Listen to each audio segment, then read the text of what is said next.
And I want to bring in our panel now to further the discussion, and we want to bring in Senior National Security Fellow for the Center of Immigration Studies. He's the author of the book Overrun, How Joe Biden Unleashed the Greatest Border Crisis in History, U.S. History. Todd Bensman with us. And right there at the border in McAllen, Texas, James Judge. He's a former Coast Guard spokesperson, also the 2022 Republican nominee for Florida's 14th Congressional District. Gentlemen, welcome in. Great to have you.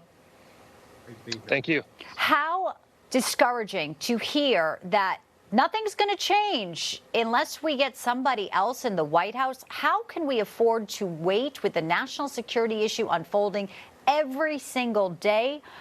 It seems like there is more people with bad intents coming across every single day. James, you must be incredibly frustrated. What are you seeing today in McAllen?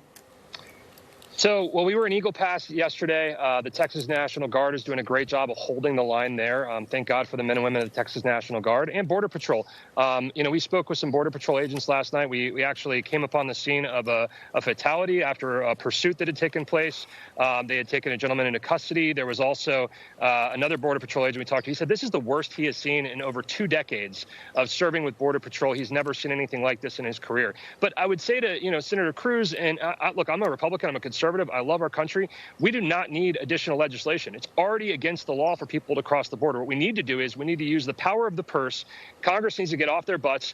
And we currently have the House. We need to start using the power of the purse and telling the executive branch, listen, if you don't do your job, we're going to stop paying you. Congress always wants to spend more money. We want to spend more money, and it never solves the problem. These guys want to enforce the law. The problem is there's no consequences for people that are coming across. Exactly. And the problem is, too, you have the Supreme Court just this week telling the Border Patrol they have to remove razor wire during a stay that they want to put in, that they want to do their job. Todd, it is all upside down. I do want to play a little bit of what Karine Jean-Pierre said, gaslighting the American people continually. Let's play this.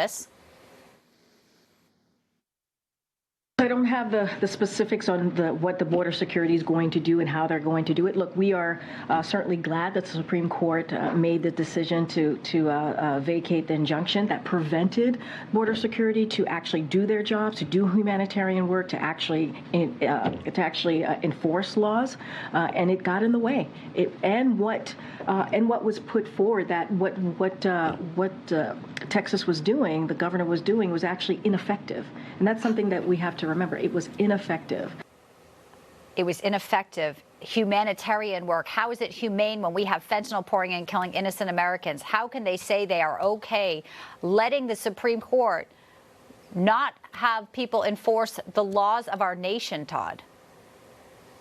The reason it was ineffective sometimes is because green uniform Border Patrol agents are under orders from Washington to let everyone in.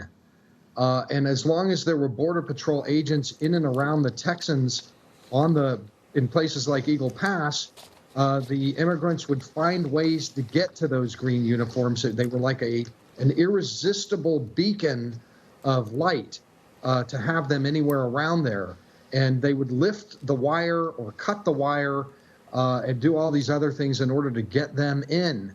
It's the policies behind all of this that is the cause of it. The percentage chance of an immigrant reaching the border and getting in and released to the interior is north of 85%.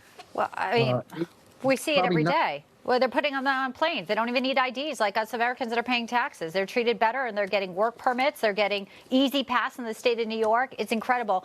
I'm out of time, guys. We're going to have you back soon. I know. I'll give you 10 seconds there, James, real quick. He's 100% right. We just spoke with some Haitians at the airport here. They came across earlier. They're getting ready to go to Miami, and it's wide open. There is nothing stopping them. It's the policy. That's right. Guys, thank you so much. We'll keep at it. We'll continue to tell the real stories at the border. Todd and James, I appreciate you both.